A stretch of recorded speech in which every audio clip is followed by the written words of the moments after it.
Mulongeza hizi. Hizo nakamata mwenzenu.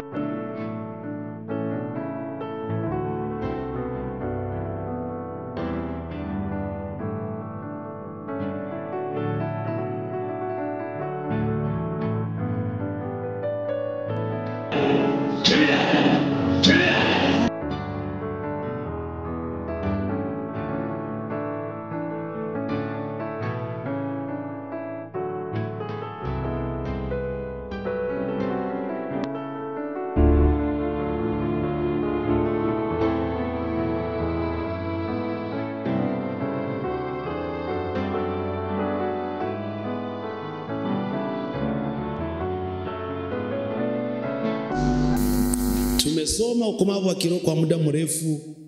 Tulikuwa tumeelekea Mungu, tukaelekea mwanadamu,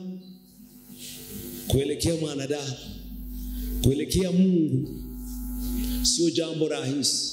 Noende naye, nozeeke naye, nokufe naye, sio jambo rahisi. Kuelekea shetani ni kuelewa kwamba vita unavyo, na hakuna mtu aliye duniani mwenye hana vita. Isipokuwa ni buiwai tu kuna kusumbua. Vita ya mwenzi ndio naangalia sana, unashinda angalia vyako. Kwa leo tuko tunaelekea binafsi. Njoo kwenye tuko kuelekea binafsi. Tulisema kuelekea binafsi, tamani sana kumjua Mungu. Sawa? Kama unataka kuelekea Mungu, we mtu wa maana mwa hii dunia. Niko na kulapia vijana mlio hapa, msipokuwa na Mungu na msipomtafuta, kuna vitu vingine hamtaona kwa macho yenu na vilikuwa vyenu. Kuna maisha mtaishi sio yenu. Kwa sababu mkokotano ya dunia imesimama na kila kitu kimesimama. Ndio maana usipotamani kumjua Mungu, hautavuka. Na ukivuka utavuka kidini. Na ukivuka kidini, kile ulichokitumikia kitakulwa na wengine. Kile ulichotumikia kitakuliwa na wengine. Kuelekea binafsi, tukazungumza nyingine neno kuwa katika hekima. Unapoelekea mwenzenu mwanadamu katika hii maisha, lazima uwe na hekima. Unamwelekea, unaenda kwenye iko, mnataka kufanya biashara, mnapaswa kufanya urafiki, mnafanya kila kitu. Jifunze kuwa na hekima.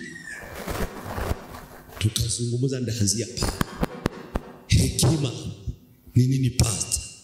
Hekima ni mlango ya mwenye hekima. Na hekima inagabulikana mu vipande viwili vilivyo vikubwa sana. Na Mungu akikusaidia ukajua kuvitenga vile vipindi, vile utaenda mbali. Kwa kwanza, hekima inagawanyika kama neno wanaita akili. Hii akili inatoka Mungu. Inagawanyika kingine kipande wanaita maarifa. Njoo ile masomo mmesoma, mama amesema mzuri, Kiana amemaliza masomo ya kujenga, ni vizuri. Ile njoo wanaitaka maarifa. Na hii maarifa ni ya maana. Na mkomavu wa kiroho hawezi bakia duniani na hana maarifa moja anajua.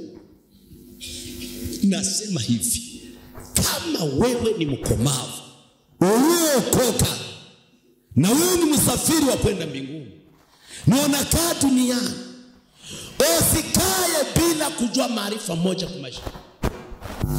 Pastor, akili maana yake ni nini? Akili maana yake Mungu njoo anaipanga, sio mtu. Maarifa yanapandwa na walimu na wenyewe wanajua na kufundisha, unajua kushuka kikapo, unafanya hivi mwenzenu mwanadamu. Hizi akili zinatoka kwa Mungu. Msishambuliane dunia njiani, anayegawa ni Mungu. Msishambuliane mwa familia, mnaweza zaliwa 5, 6, 7. Mnaweza kuwa watumishi nyote madhabahuni, lakini kila mtu iko na kwenye Mungu kwa anamubeba. Ukiona amekubeba mgugoshi, usinungunike yeye anataka. Akili tuliongea mnakuwaka ka kitu wanaita ufahamu. Nilisoma maandiko nikaongea kile kitu. Mwa ile akili na maarifa, ukiwa na akili Mungu anakusaidia unapata maarifa. Unaweza kwa mtu wa maana unajua. Lakini ndani yake kuna ingine kanukta kidogo tu wanaita ufahamu. Wala ningelisoma ili andiko ndio mlielewe. Sura yake ya 4 na mstari wa 5. Pata hekima, pata ufahamu. Pata ufahamu. Usisahau wala usikatae maneno ya kinywa changu. Amen. Mule ndani pata hekima, pata ufahamu. Pata akili, pata ufahamu. Tunasema nini pata? Ndio maana uko naona mtoto alimaliza shule na akapata makatre 20% kumaarifa. Mwalimu anamwajiri bana mwenye shule anamwajiri aenda afundishe kwa masomo. Akifika kwa masomo anabariki watoto yetu na mwenye masomo.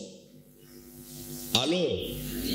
Kama ni dokta ataopere sana mpaka anatengeneza na mtu anapona, hakuna shida. Kama ni mtu mwenye anasimamia ekonomi sawa Yusufu kule Misri, atasimamia ekonomi na anaendelea. Lakini vile vyenyewe zile franga walimulipa yeye hawezi fahamu kuzifanyizisha kitu. Si kwa sababu hakupata mshahara yake, anapoipata kwa maarifa aliyopata, ikiingia mposhe anasahau kia kufanya. Ndio maana ndani ya akili inabidi kuwa ufahamu. Na ile ufahamu kazi yake kubwa ni kufahamisha nini utafanya juu ya watoto yako. Unafahamu nini utafanya juu ya kizazi chako. Unafahamu nini utafanya mhuduma yako. Franga ulipata utafanya nini. Ndio maana wengi sana si kwa sababu Mungu hakuwapa, lakini ufahamu yao ni ndogo sana. Fahamu yao ni chini. Si kwa sababu hakupata, lakini alipopata franga, mpaka mwenye masomo na mwenye hospitali anapenda udokta. Na anamwambia dokta, siwezi itika, no, ukitafuta kusema nyangule mizigo analala chini, anaanza kuambia baki hapa. Si kwa sababu hakupe mshahara, si kwa sababu, lakini unapopata ile mshahara kwenye utaibeba, haupajui, hauna ufahamu. Ndio maana kuna watu wanalia, dado na wezo kama umesoma sana. Mungu alikuima maarifa aliyopata ufahamu. Elewa kwamba watakuona kama hakuna kenye kitakachoponyesha kama wewe ulikuwa mdunia na uko mtu wa maana. Kile ulichofanya, kile kenye ulifahamu kufanya, ndio kitatumaka dunia inakupigia mikono. Na mtu mwenye iko na ufahamu hajawahi pata amani. Hawezi. Kwa sababu ile unayofanya ni vita yako. Ile nyumba bako wanaona vinasimama kwako. Kuna mwingine akiona kanisa liko mzuri na ikala na ni mtumishi ananungunika. Na roho yake inadunda. Mpaka mbingu zinasema huyu ndamwacha masikini na shomere mpaka siku Yesu atarudi. Tuseme amen. Leo tuko kukuelekea mwanadamu. Mkomavu akiwa anapoelekea mwanadamu, lazima ukuwe na kiasi. Sema kiasi. Kiasi ni mlango mkubwa. Hii kiasi iko matunda kende ya roho yenye waporo hawafundishake tena. Tunda kende za roho, amri 10 za Mungu mmezikanyanga. Kinywa tu wamewaachia na makelele, lakini kiroho mumeharibika. Tunda la 5 ni nini? Ananiangalia. La sita, zamani kanisa loanza bali simama kumatunda kenda roho na amri kumizamu. Nani tena azifunze? Shetani ameelea kati hizi ni nyeshakati anapiga mbio. Kenye hataki duniani ni watumishi. Na hataki mtumishi anayesimama. Ndio maana nyuma miaka 5 hamtapata mtumishi mgomo. Msipoikana na hekima na kiasi. Batakuwa ndio, lakini hawatakuwa kiasi. Biblia yalianga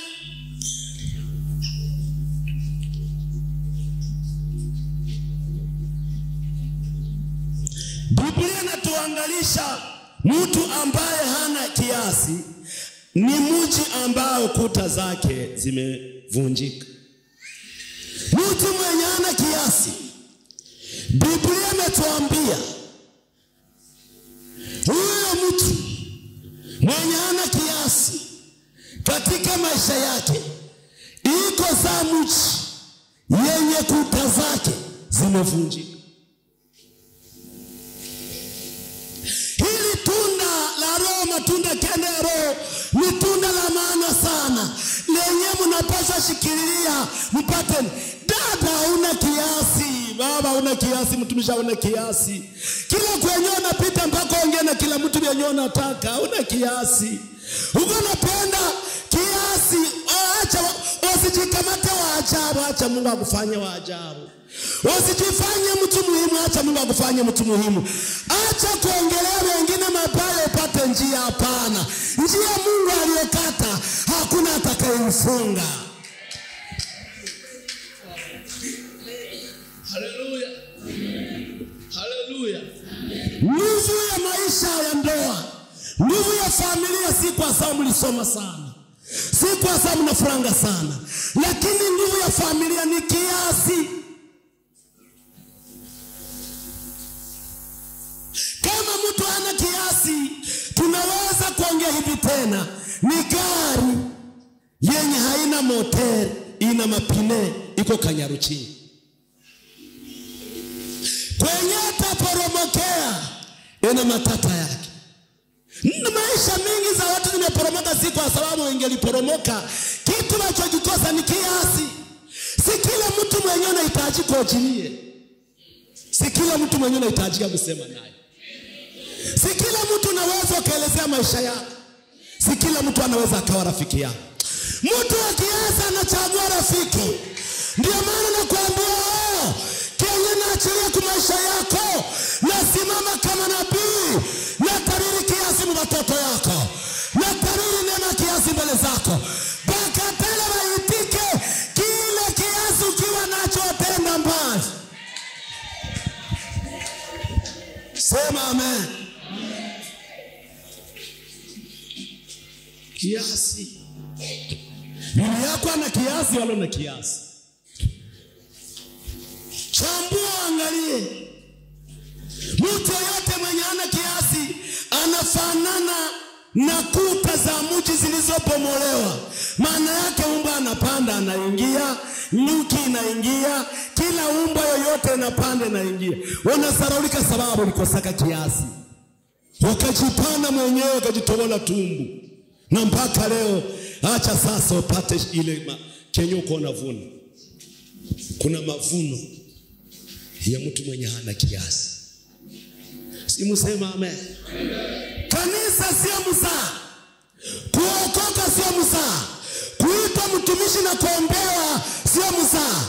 Kwa sababu badala kuwa umeombewa utakuwa umepokea kitu kingine. Usipokielewa kinaweza kutupa mbali.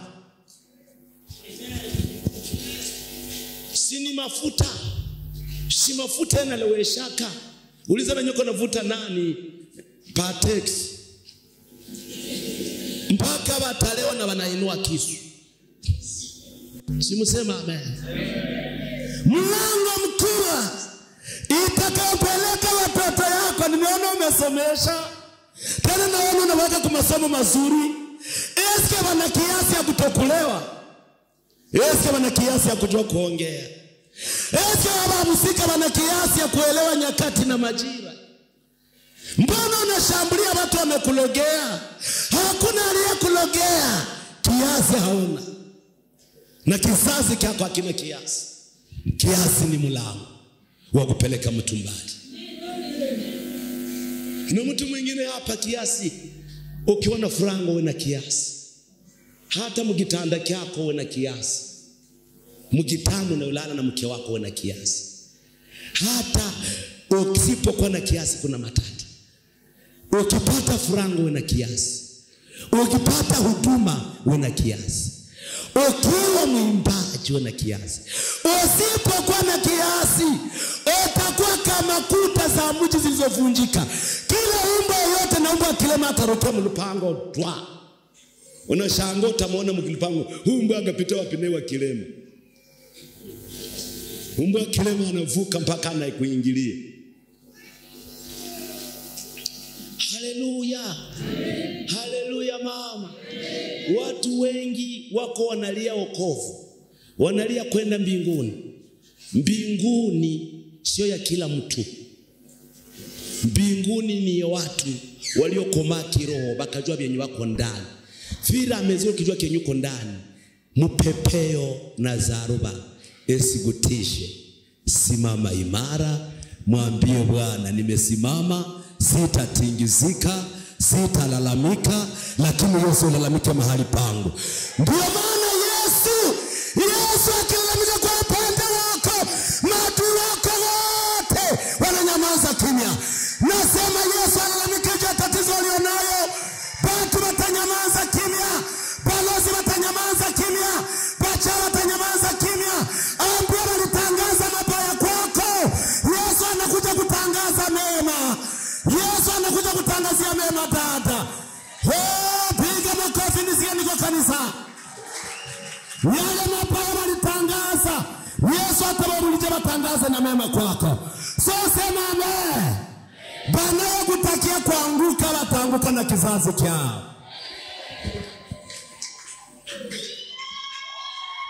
Mbingu zikufungulie milango. Msome Mezali 25:28. Pale ndio kwenye Mezali sura 25 29 na mstari wake wa 29. 28. Okay. Yeye asiyetawala roho yake, yeye asiyejua kutawala roho yake, ni kama mji uliobomolewa, kama mji uliobomolewa usio na ukuta, usio na ukuta. Mtu wa kiasi, neno la kwanza, anatawala roho yake. Usipojua kutawala roho yako, hauwezi kwenda mbali. Hakuna mwenye atakuja kutawala roho yako akwambia anze jenga. Hakuna atakayekutawala roho yako akwambie fanya hivi. Usipokuwa na kiasi hautajua tawala roho yako. Utakuwa na roho ya mahangaiko. Na hii roho ya mahangaiko kazi yake kubwa ni kukutosha njia zenye Mungu alikuletea duniani. Mtu wa kiasi, neno la kwanza atakalolifanya, ajifunze kutawala roho yake. Kwa sababu kuna watu hawapendi roho yako ebakie sawa sawa. Kuna watu hawataki waone unakula vizuri, unavala vizuri, wewe na bibi yako mnatembea barabarani. Kuna watu hawataki. Sasa hivi hawawezi wakataka. Jifunze kutawala roho yako. Kuna watu wanajua kutawala manguo, wanatawala pesa, walipofika kuroho bagashi. Oro muroho, linda moyo wako kuliko vyote, kwa sababu ndani ya roho ndio mnakaa chemchemi. Ndio maana nakuogopea sana dada, kwa nyakati hizi za mpepeo mkubwa duniani. Namna hutaki kutawala roho yako. Hivi hutaki kutawala roho yako, utatawaliwa. Haja nisikia. Nasema hivi, kila familia, kila mtu mwenye alishinda kuwa na kiasi, akajua kutawala roho yake, kinachompata ni kutawaliwa.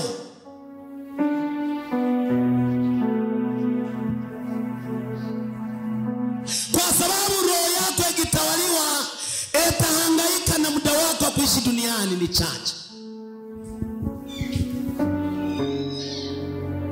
Kiasi ni mlango mkubwa. Watu wengi nawaona, kitu cha kwanza kwa saa kiasi, maîtrise, nayo inafanana kama hekima. Lazima hapana kupanda kuongea dada. Kuna vyenyota ongeaka, bitakuja walo na vipango vyenyabi kwa mkiasi, bitakugeuzi kiwe ukiaka. Tena itakuwaka ni asubuhi, inafika 12 bana kuweka hadhara, ninakuwa ni matatizo. Tuseme sote amen. Hii kiasi iko matunda kenda ya roho, na hizi matunda kenda za roho kazi yake kubwa ni kuleta watu wamwelekee tu Mungu, baishi kama Mungu, watembee kama Mungu.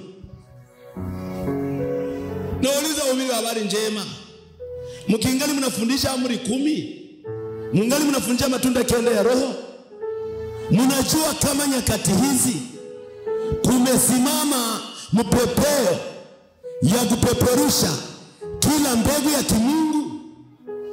Unaelewa kwamba hii masomo unasomesha kwa watoto, maombi gani uko nafanya kabla masomo haijafunguliwa ili asigusi wako,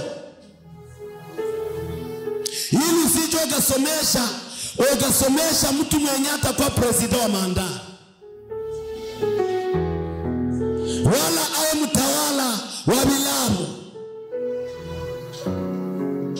Inaluma wakati ulisomesha ukaelewa kwamba huyu ndiye anaweza akanizika, huyu ndio mwenye anaweza nisaidia, badala siku 2-3 anakuwa mjakazi wa kutumia kunganda. Binaluma. Yale yote mnaenda kwa Mungu kitini. Watu wengi wanaenda kwa Mungu kitini, hawataki kwenda kwa moyo na akili. Mtu ni mhubiri wa habari njema, haende kwa Mungu kwa moyo na akili, yote viachie Mungu. Ndio maana kile utakachokikuta kitakupeperusha na utasimama. Kiana ukiwa na kiasi, unakuwa na maîtrise, wakikutana kiano naongea naye habari mzuri. Mtu asiyekuwa na kiasi batamletea buchi, wanamwambia ni diama. Kama una kiasi utakaa, wachungulie sawa, uone sawa, eske ni kweli. Kila bwana yako akiingia vya Merkile Route, wala mtoto wako wala bwana yako, leo mnataka kuhusisha na kwenye mko.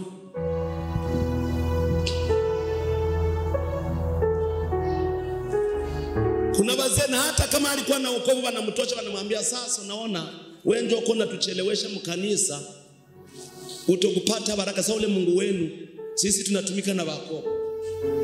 Na hii makotisation nafanya za apata hivi, unafika mtimi, sasa utazipataka ile kanisa lako na kwenda asubuhi na magharibi, njoo yenyewe imetuzuiza tusifanyikiwe na wewe. Sasa acha bili. Utaacha Mungu kabisa. Simusema amen. Sema amen. Merkile Route utaipata wapi mzee? Toka mwawile, kamata franga zako, somesha watoto, kula kufe na uko na afya. Sema tiara zingine ziko kwa utaku kooro, so ingia mwawile mpaka Merkile Route.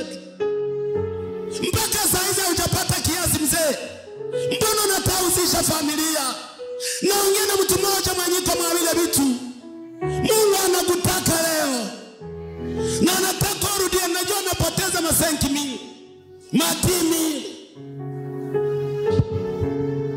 Tuseme sote amen. Yale mambo ni makubwa. Nani hata Petro anatutia moyo kuendeleza ili tuwe na maisha yenye kuzalisha. Lazima tukiwa na hekima, njoo kwenye tutakuwa na maisha ya kuzalisha, maisha ya kuzalisha matunda. Kwa sababu fila mezini unatembea na huyu baba polepole na huyu baba polepole, utajikuta unafaidika kwake. Uko na roho ya haraka, unasema sali gembe, unaruka asubuhi, unalamuka tu asubuhi ukipata $10. Dada kukosa kiasi utaolewa na mumbuti. Kama uko msinichukie, na utajiuliza kwenye utaanza kutembea mforeko kwa torialo utakosaka. Utakula matunda zenye hujui jina mpaka tumbo itavimba. Useme sote amen.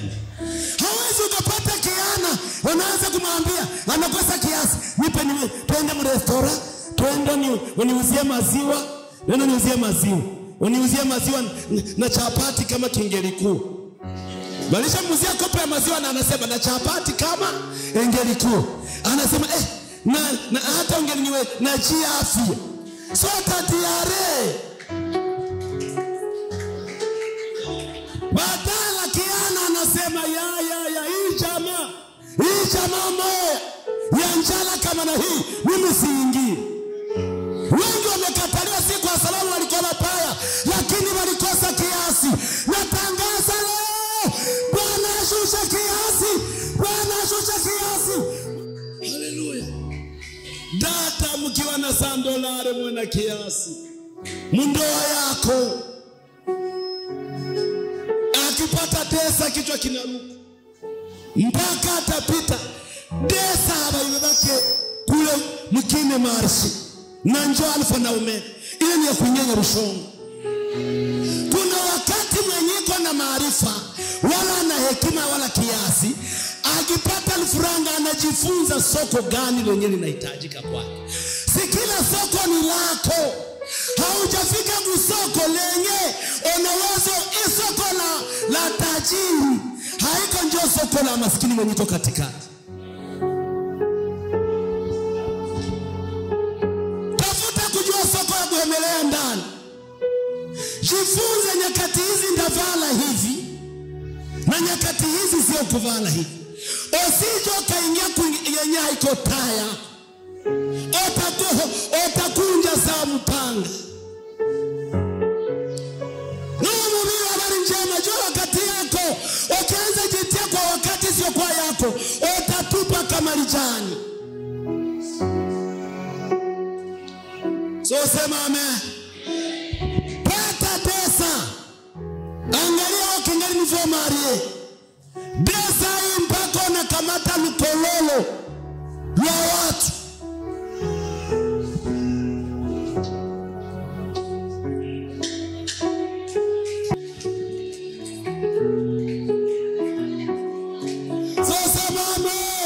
Simupige makofi nisikia niko kanisani. Mtoto wa kwanza ukimwona muda mwingine na ingine vita ingine alionayo ni vita ya kutaka asifunguliwe. Anabakia yeshome kwa sababu anajua akiingia mguvernema atakokotaka abadogo yake aende na. Na ndio maana nakutana wazaliwa kwanza wengi unasomesha kwa akili na kwa nguvu, na unatafuta mbele mbaya. Nyuma kidogo hivi anaanza kwa mlevi. Iko anaangalia sababu na kucha na wale kuchaka zamani. Katika kiasi mnaomba uvumilivu na ufahamu. Unapaswa kufahamu magonjwa 3 shetani ambaye anasukuma kwa wanadamu. Kila mkomavu wa kiroho lazima awe na uvumilivu na elewe kama kuna magonjwa 3 anasukuma kwa maisha ya mwanadamu. Lakini mbele niende hapa nisomee Petro asema ameponya. Petro 2:1-5 mpaka mnaanasoma kwa uharaka nisikie. Petro, nifike kwa hii magonjwa 3 yenye mkomavu anapaswa kujua shetani anapaswa kusukuma kwa jamaa yao. Petro 2. Achia pale. Tunashuka chini. tumeshuka ameacha. Wewe kamata Petro wa pili 1:5-6. Uvumilivu ama ufahamu, inapaswa kufahamu magonjwa. Mtu aliye na uvumilivu na ufahamu anapaswa kujua magonjwa 3 shetani anasukuma kwa mtu. Lakini mbele ufike kwa ile kiango lazima uwe na mkomavu. Hii magonjwa 3 ni hatari. Sema magonjwa 3. Na kuna mara nawe siku utakamataka Biblia utapataka wewe 10. Mimi nilipoangalia nikaona 3. Sawa? Nitawaombea. Na hii magonjwa 3 zenye shetani anatuma ni kutaka mpaka kiasi kikupotee. Kiasi kifanye nini? Ole kwa mtoto mzuri, mama wa watu agakamata, agakulea vizuri, unajua kufulo, unajua kurepaso, unajua kupiga, ile yote ni biasi, unajua kufanya kila kitu. Lakini kwa bahati mbaya ugakutana na mpambe, akaanza kuonyesha mambo. Kwa sababu roho inapochafuka, bienyoli waijua kutumika, hautaweza vitumika. Ndio maana mtu yote atakayechafula moyo wako anachafula na kiasi kyako. Mtu mwenye anaweza kuchafula roho yako hakusaidii. Huyo mtu anachafula na kiasi. Na kiasi kikishindwa, wewe ni mumbavu mdunia. Wewe sio mtu wa maana. Na duniani leo hawataki mtu tu kuwa hivi. Lazima wewe mtu mwenye uko naangalia mbele. Na wakati unaangalia mbele, usishangae watu wanaanza kutupia mawe. Lakini ile mawe kwa sababu anajua kenye kinatuma. Mimi sitasema kama ni mtu wa matunda ndio wanatupia mawe. Kuna kitu wamelenga kwako kenye kitafanyika miaka iliyo mbele. Ndio maana ukitupua mawe ikala chini, ushutame, batupe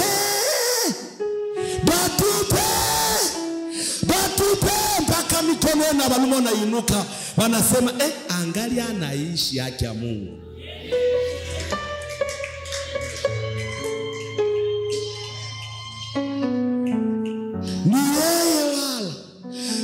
Ukianza kuweka kichwa nao kamata mpigani na mumao, haki ya Mungu batakupiga liamu kichwa. Haleluya. Magonjwa ya kimwili njoo ya kwanza. Ya pili magonjwa ya akili. Ya tatu magonjwa ya moyo. Zile magonjwa 3 ndazizungumzia. Shetani akitaka kupambana na wewe mpaka ukose kiasi na wakoneke mdunia zao kwake na kiasi, anakusukumia magonjwa za mwili. Magonjwa za mwili zikianza kwako, onelewa masikini imekucha, hakuna atake kuajiri katika kazi, wewe unagonjwa katansio. Hakuna maana yake uwe na kiasi usipokuwa nacho. Ukianza magonjwa ya mwili, elewa maisha yako na chapa. Ndio maana Kenya unapataka wakati uko mzima usicheze nacho. Haleluya. Hii magonjwa ya mwili siko naruka saa kambuzi. Kenyega kingali ka kitoto. Juko na uzima. Acha dada tu atoka mrembo sa malaika. Miguu yako baikunji. Utashangaa watu wakiwa wanakupita kwa sababu nyaba kujua. Kama ungali na afya, Mungu anataka. Na kama Mungu anataka, tafuta kiasi kwa kile kenye ulipata. Kwa sababu kesho kigonjwa, ukikosa mwenye atakulamusha, kile kenye ulifanya kinakulamusha. Haleluya. Hamutanisikia Paulo. Mungu wewe njoo uko unanisikia tu. Haleluya. Afya ya mwanadamu ni kitu kizito. Wakati Mungu anakupa afya, uitumikishe sana. Na usihurumie sana. Siku itakatala, nimekatala. Na siku afya yako ikikatala, atolisoma sana, atoko na masomo, hautatoshaka kidogo mwakili yako gabulie mtoto wako. Lakini kile kenye ulifanya, njoo kenye mtoto wako atamokotaka. Simusema amena niseme. Watu wenye wana mawazo hawezi ukanitaka, utaniongelea tu mabaya kila leo. Bwana asifiwe sana. Haleluya. Hii magonjwa ya mwili shetani anasukuma uwe na kiasi usipokuwa nacho. Kama kufanyaga kiasi wakati ulikuwa mzima, wakati afya ngali sawa, wakati ungali unatumika muoni ukashindwa fanya kiasi ya kutunza kile kenye ulipata, niko na kuambia Fred, wale ba colleague de service wote watakuangalia kama kuna kenye kiasi yako ulifanyaka njoo watakuangalia. Utaniona ningelikuwa wewe singelicheka lakini ningelilia. Kwa sababu unafika miaka ndio ulitumika na kuna kenye ulifanya. Msicheze na muda. Wakati zingine uko unafikiria kwamba uko unapata manguo, unacheza, unavala pieziki lungula mwa ile nyumba, unaweza kosa kwenye utenda kama hata zingine. Kuna zingine basa zenye hazilungulaki. Wana tuna yulu ameokoka wapi na uko unabuelewa babu sema tu. Kutokuelewa yuko ndani wewe. Ndugu, msinione nimetomboka, ni hasira, utako nielewe. Nataka nisikie. Hii magonjwa ya shetani anapoisukuma kumwili wa mtu, kitu cha kwanza inaleta udhaifu, hawezi tumika. Ya pili hawezi somesha. Ya tatu hawezi kupata tena chakula kenye utakula. Sasa kenye kinabakia kama kuweza kufanya, unaanza kuomba, kuita watoto wa jirani wakupe simu, uite ndugu yako mwenye iko Kalemi. Haleluya. Nasema amen. Sio umepata kazi, si jana. Maanake unawaza ile kazi Mungu alikupa ni ya kucheza, wala ni ya kulewa maandale, wala ni ya kuvuta sigara. Ile kazi Mungu alikupa upate na wewe mtoto akwe kusaidiwa na ile kazi. Na hata kama hujabazala wala umebazala, elewa kwamba lule lufuranga lazima uweke lukue kulisha watoto nyiko mkiuno kyako. Samu na watoto.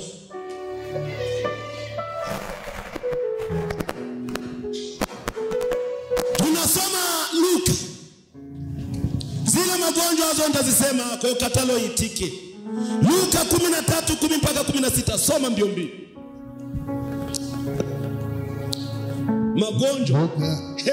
Bwana asiwe sana. Hii mwili, hii yenye unaona sio kitu. Pakala hayo, lisha hayo, inawishe, lakini siku itakatala. Utajua kama mgulili kwa yako tanyagulaka hivi nakatala. Hii yenye uko naona niko nayo. Mwili situmo naanza kwenda sawa mapondo. Mpaka unafanya sekileti yako na kwa tuvunja wakati wa kuzika mpaka tuipige marto. Mtu acha kachikunja hivi. Utatusumbuaka mpaka tutafute marto. Utasumbuaka wenyewe na kwa kumorge. Wale basema kumorge batakupiga kama marto. Mpaka nyoroko ene mserike mzuri. Juu ya fiere tu. Mkomavu wa kiroho ana fiere. Mkomavu wa kiroho anapambana kama jua yeye ni nani kukenya alifanya. Na iko mtu wa kucheka atachekea wewe una mama, una baba. Kwenu ni bamburumburu kama kwetu. Utachekea nini? Haleluya. Haleluya, soma kia. Luka sura 13 mstari wa 10 hadi 16. Alikuwa akifundisha katika sinagogi moja siku ya Sabato. Na tazama palikuwa mwanamke mmoja. Kulikuwa mwanamke mmoja mwenye pepo mchafu. Wa udhaifu. Uko unasikilia kwa wengine. Twende. Miaka 18. Alikuwa anakunjamana miaka 18. Naye akainama sana. Hakuweza kujinyanyua hata kidogo. Na wakati Yesu alipomwona akamwita. Achia pale. Kenye niko natafuta nishakipata. Sijui kama alikunjamanaka alikuwa na kensa. Tuseme alikuwa na kensa. Polisi 18 inakuwa 38. Si ndio? 33. Si ndio? Oniambie alisomaka mpaka kulisansi. Magonjwa haziwezi itika. Ile siku zote wengine wako wanadeburie, wengine wanaruka, wengine wanapanda kwenda ndosho, wengine wanaenda mgunga, yeye iko tu hivi. Wakati wengine wako wanasema na sisi tuanze jiteburie tuolewe kama wengine. Ile magonjwa ni mwanzaka mventa. Sawa? Sawa. Please 18. Inakuwa? Okay.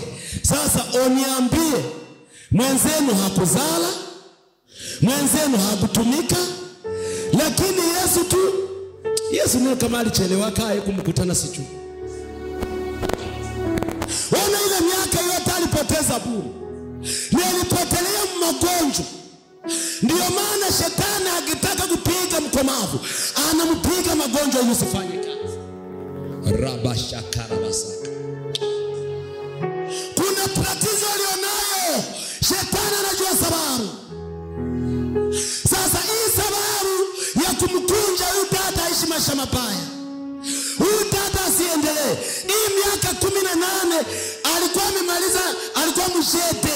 Tuseme mwaishete, alikuwa kwanza hawezi mwajiri, hawezi mtu apate kazi, akagonjwa vile na akaendelea magonjwa. Wengine wako wanatongozewa mbarabara, anasikia tu watu wanapita kuingia nyumba, ninakupenda, ninakufurahia. Yeye hakuna kumwambia nakupenda, nakufurahia juu ya magonjwa. Magonjwa ni mlango mbaya. Njoo maana ukikala mbya Mungu, jifunze kuelewa kwamba kitakachokusumbua wakati Mungu anakufungulia milango, uko engineer, uko maître maçon, uko docteur, uko mtu yote, jifunze kile kenye ulipata ukitumie na kiasi, kwa sababu haujui mwili wako utakuwa namna gani kesho. Ninamaliza pale.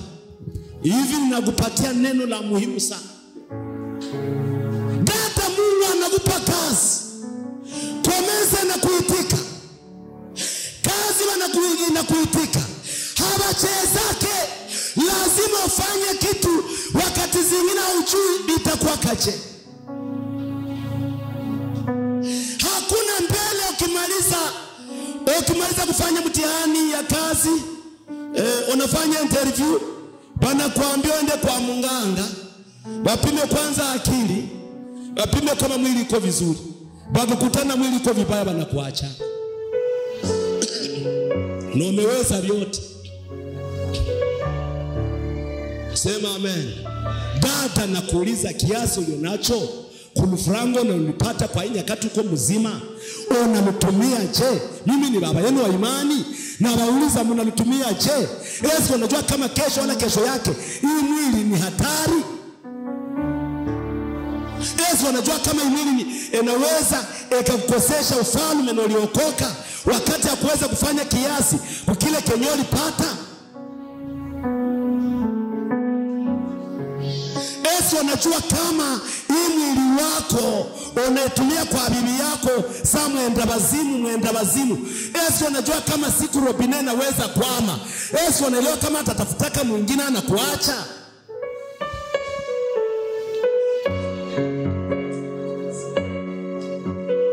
Mimi ni mzee, nataka kuambia ngali mapema, kila kitu duniani kinaomba kiasi. Sije kagonjwa magonjwa yenye tatuma unakufa vibaya na uko mzee.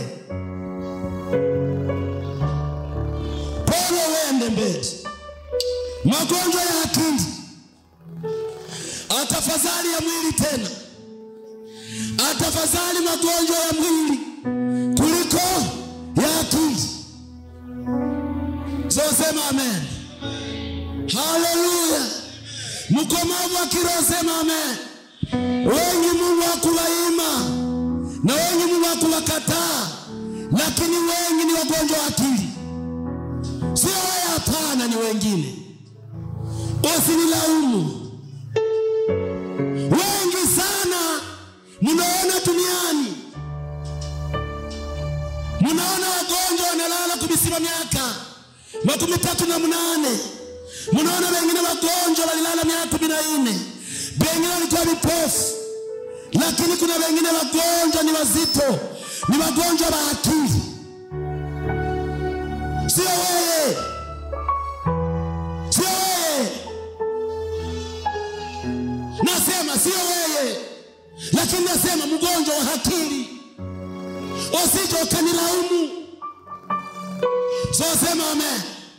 Miaka hii na siku ulio ndani na nyakati ulienda ndani, haujaelewa ni nani, mpaka wewe kingali unawaza wewe ni mwenyewe.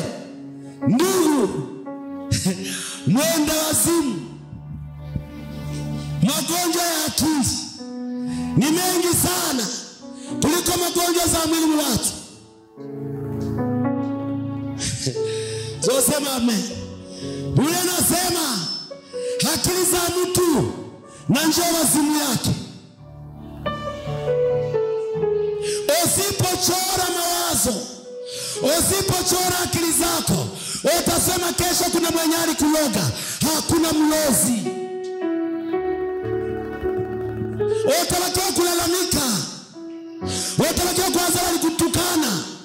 Hakuna anayekutukana, kwa sababu hakuna mtu mzima hawezi harimisha, lakini anaweza tengeneza Kenya alipata. Kipawa chako tengeneza, watoto yako watengeneze, familia yako tembea naye. Hakuna kwenye utafika kabla hauelewi yuko ndani. Kesho wala kesho yake kuna miaka ya uzee, na njoo yenyewe kwenda kukuia, njoo iko na nikuia. Si mandevu hizi kwa maimvi sasa. Jana ulikuwa unaniona kwa kanisa sina ndevu yoyote, na sina imvi, sina lupala. Ndio hii inafika sasa. Vile nimefika vile, na utafika mzingine hali za uzee yako. Hiyo ndio yenyewe imenianza mzee. Wewe ni nini itakuanza? Hautakuwa mtu wa kusema sema, wala kuiba nyama ya bibi yako je mzee, wala kota miwa ya jirani useme ni yako sawa. Mnaweza mkanipeula, niko na kuambia, ninakufundisha kama baba.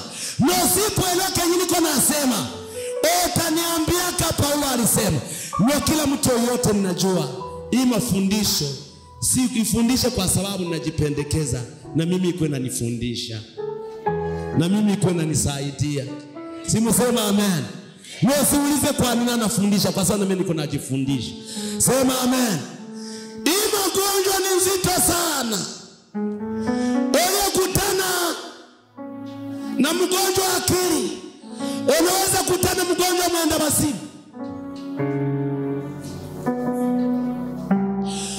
Kukutana mgonjwa, huyu mgonjwa wa akili, ya ufalme wa Mungu haiko kwake. Watoto aliozaa haelewi kama wanaweza soma. Hawezi elewa kwamba watoto wanaweza wakaniingiza tega kesho. Nikae na vijana 3 niwafasirie dunia tulio ndani. Tuwaambie kama sasa shetani amejenga madhabahu Mgoma. Hautaki kuelezea mtoto. Gotu mnaenda hivi, anasema pastere nyumba yako itaanguka. Bila kuelewa, kwa sababu kuiangusha balisha simama. Mhubiri 2:13-14 anasema ni ninataka kumaliza naingia kwa moyo na baombea, na ninaenda kwangu. Mungu akitaka tunakutana saa Mgoma. Kulala na kulamka ni mapenzi ya nani? Hata ukipita mbarabara ukivuka kufika nyumbani, niko nacheza kwanza kidogo, asante Mungu, asante. Kufika tu nyumbani kutoka hapa, sina zingine fasi naendaka ni hapa tu. Sasa ninapotoka hapa nivia nyumbani na sasa nimetunga kama asante Baba, asante. Asante. Atona nicheka kama ungelikuwa naimba na wewe. Mungu anapenda na imshukuru. So sema amen. Hey, soma pale. Mhubiri sura 2 mstari wa 13 hadi wa 15. Okay. Alafu nikaona ya kuwa hekima inapita upumbavu. Nikaona kama hekima mko akili mnakumbuka. Nikaona kama hekima inapita upumbavu. Kwa kadiri nuru inavyopita giza. Kadiri nuru inapita giza. Njoo vile hekima iko. Njoo vile mtu akili iko. Mtu akili kwenye anasimama ni nuru. Akisimama mwenjili ya Bwana Yesu, atatangazia watu ufalme ulio sawa bila kuukunja. Kwa sababu kuna wenye watangazia ufalme wa mbinguni, wataukunja saa murago, wanawaambia kama ufalme uko hapa karibu, na wenyewe watapata ufalme ni wenye nguvu. Ufalme itakunjwa. Maneno ya kuhubiri ufalme wa Mungu imekunjwa. Hawataki waionyeshe wazi.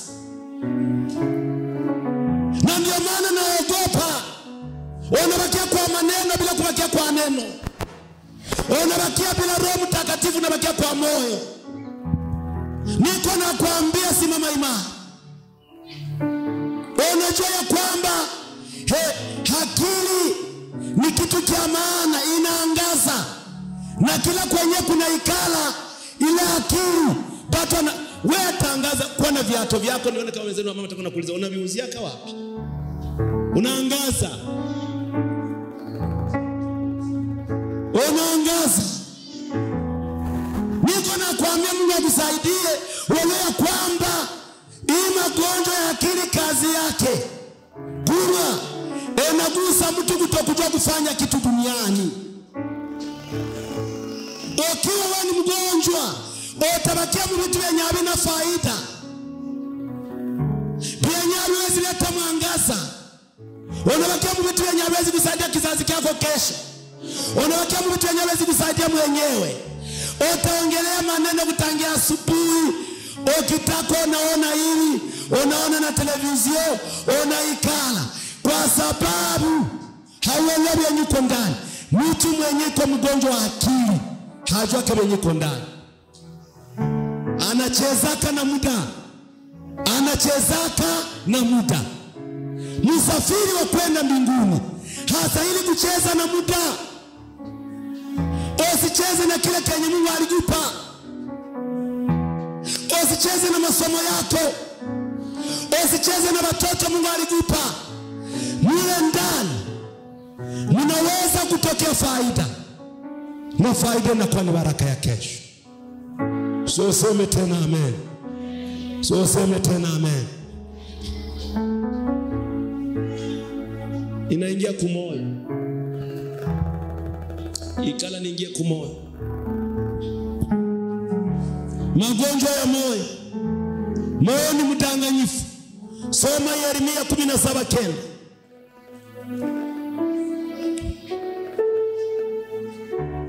Yeremia sura yake 17 na mstari wake wa 9. Moyo ni mdanganyifu kuliko vyote. Moyo. Ndio maana usishangae moyo wako mwenyewe na kutanganya.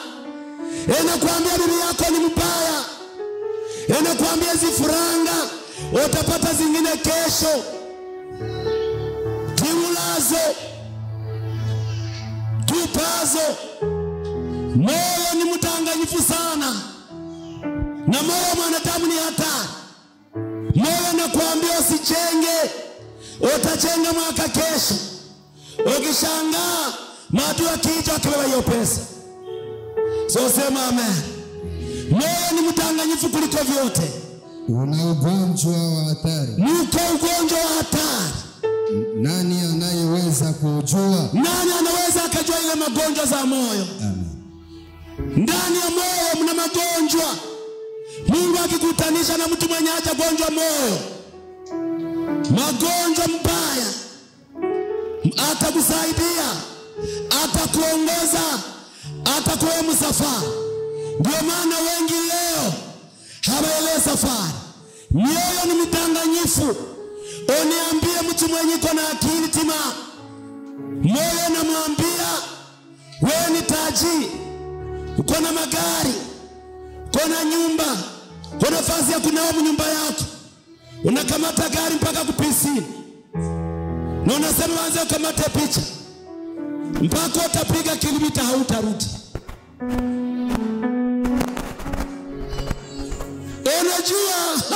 Unajua maisha ya mtu wewe hauelewi, ni chumvi tu.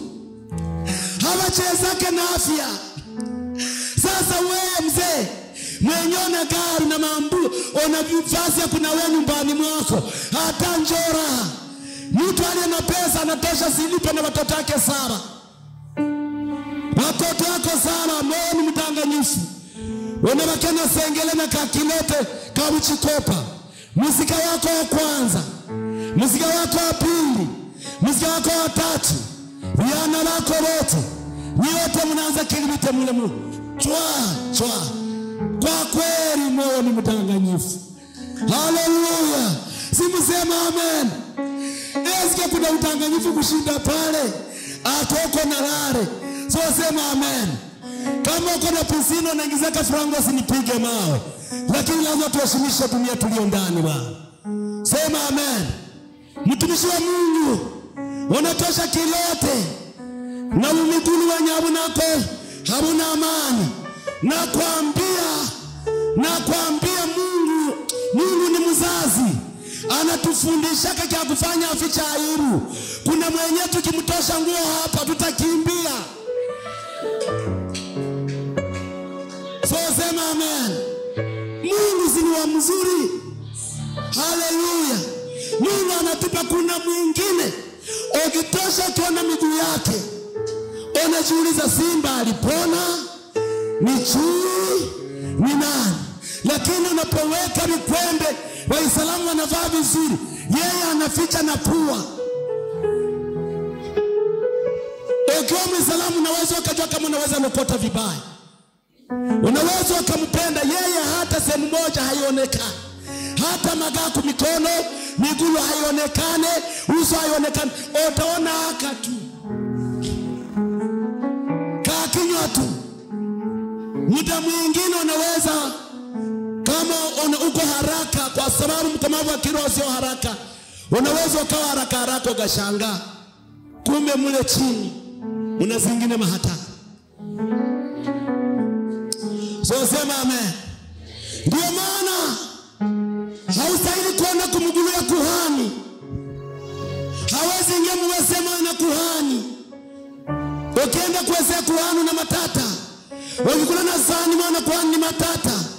Ndio maana watu waliopenda kula kazani ka kuhani hawakukawia duniani. Tuseme sote amen. Wale watu hawakudumu. Wale watu kwenda mbali. Simusema amen. Tuko kumoyo. Moyo kila mara utaingia mkio. Moyo nakwambia wewe ni mrembo. Tena hakuna mrembo kama wewe. Uwana uliolewa naye wewe miguu zaka cheche. Ongeri mwacha sasa. Moyo hiyo si moyo ile. Anakuya hautamheshimu tena. Ule miguu umezala Bosco, umezala Ndaganda. Leo njoo naona mbingu zitakushughulikia. Mbingu zitakushughulikia. So sema amen. Moyo wako usimamisha vizuri. Weka moyo wako kwa Yesu. Heshimia Bwana Mungu aliyekupa. Moyo usikudanganye. Na mkeni wa mingi wa watu. Bakuzini na wako. Leo kuikala na utamuona wapi? So sema amen. Sema amen. Naongea. Mwanamke wa kuzini na utampata. Lakini wa kuikala naye, mfanye kitu naye, mfanye vya maana naye, kumpata ni kingine. Moyo wako usikudanganye. Moyo ni mdanganyifu. Ndio maana wanakutangazia kama moyo wako alikuwa umepotea na alikuwa umedanganyika, Yesu aisimamishe ule moyo wa kufanya kazi. Tunaacha ujenge manyumba, tunaacha ujenge magari. Sema amen. Mungu awabariki. Mungu awabariki. Nyota yako yangaze leo. Tajiri wako onekane leo. Balozi waliokuloka na mapiga kwa jina la Yesu. Ninaona nyota yako inaangaza. Nyota yako. Nyota ya utajiri. Nyota ya ndoa. Nyota ya uwezo. Piga kelele ziende kwa kanisa. Yesu napiga kelele. Yesu akubariki. Wewe unataka chini. Yesu anakuwa juu. Sema amen. Waliokuwa sema amen. Mungu awapende. Nasema Mungu akupende. Mungu akupende kuliko wengine. Kama unakubali Mungu akupende kuliko wengine, piga kelele. Yesu unapiga kelele. Penda Yesu kwa ndani mwako. Sema ndio. Haleluya. Wengi hamjaolewa na hamjaoa. Muombe Mungu awape kiasi. Na msiwe wagonjwa wa moyo. wala ugonjwa wa akili, tembea. Ujue kwenye utalalisha kichwa ili kesho uvune mwa hii dunia. Niseme sote amen.